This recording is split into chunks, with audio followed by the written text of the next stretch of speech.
Hey everyone, thanks for stopping by the movie Hangout.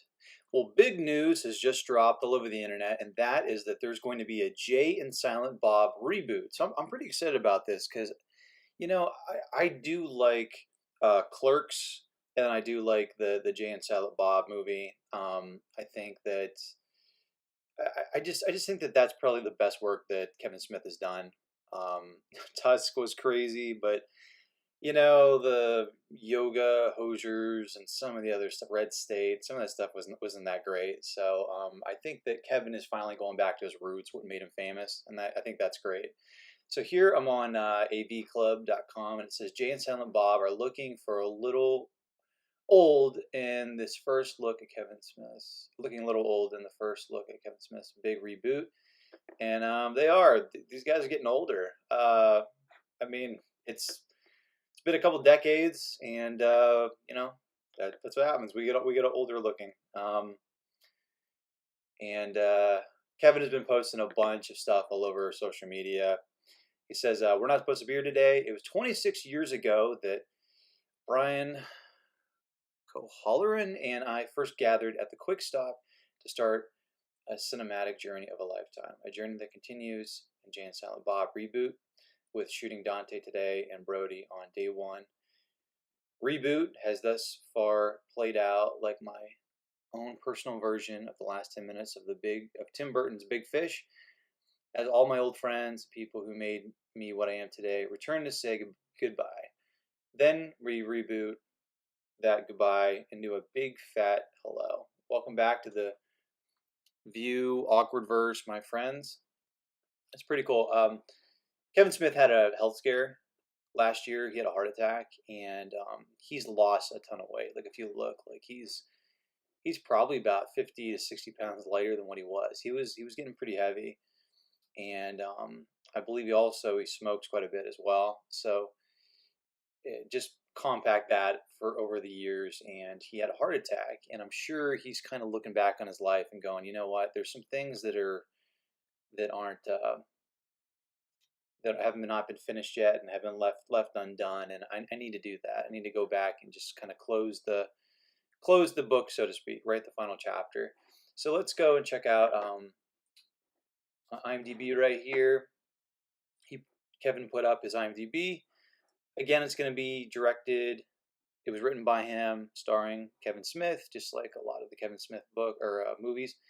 And you have a lot of the standbys coming back. You got Jason Lee coming back. Again, Brian O'Halloran. And there's tons and tons of celebrity cameos that have already been scheduled, and Kevin Smith said he's going to be revealing those shortly. Let's go over to Facebook on his Facebook page, because right now it looks like Kevin is trying to get distribution through Redbox or just through some home video distribution. So here it says, this is on his Facebook page.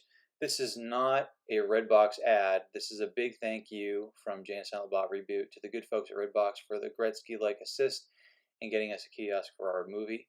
I tweeted at Redbox pre-production asking if they could help us out, and the Redboxeteers delivered. As with all the good things in my life, this movie starts at Quick Stop, and as in the real world, video stores like Jay and Silent Bob themselves are a thing of the past. So to help tell our story of how time marches on and how the past gives way reluctantly to the inevitable future, having the modern version of a video store clerk makes a wordless cameo at the top of the flick really sets a tone. Oh, so that's cool. So he's gonna have a Redbox in it to kind of like give props to video stores. Don't get me wrong, we're making a vulgar little comedy, but since the vulgar little comedy behind the camera nearly dropped dead last year, which is him from a heart attack, there's a surprising amount of introspection for Jay and Silent Bob flick. I know this because I spent all weekend editing, cutting together 23 minutes of the movie, including the opening and closing scenes. The first scene is easily one of the funniest scenes I've ever shot, and the final scene is heartbreakingly beautiful for a movie about cartoonish weed dealers who go on the journey of a lifetime. Again, we start week 2 in 10 minutes. And then Kevin here on Twitter, dear Redbox, I'm making a movie called Jay and Silent Bob. We've been trying to get in touch with you so we can figure Redbox and the flick replacement. So they're like reaching out to them, and then Redbox, I guess, responds. We're not sure if this is a good idea. Not that we're into it. It's like I don't know why Redbox would think this is not a good idea, but I don't think that they really understand Kevin Smith and his filmmaking. But I don't know. I think it's pretty cool. I'm excited for this. I think Kevin Smith's a smart guy. I think he's a really good writer. If you're an actor, his writing just flows easily off the page. It's witty, it's funny, it makes a lot of sense. There's a lot of unexpected turns to it, and yeah, it's really really good. So, what do you think? Are you excited for the Jay and Silent Bob reboot? Do you think it's going to be a total bust? Do you think it's going to be really good? I'm hopeful. I'm hoping. Really hoping Kevin Smith ends the whole Clerks saga on a high note. I hope it's a really really great thing, and I hope for his daughter to be able to look back on, and as well as his fans. And I know as an artist, the one thing you want is you want to be remembered, and you want to be remembered for something good. So I'm very hopeful, and I hope it turns out great. So let me know, what do you think? Do you think it's going to turn out great? Are you excited for it? Or are you like, I could take it or leave it? Let me know. I'm interested in finding out your opinion. And as always, if you want to get future rants, reviews, or original content, click subscribe. Later.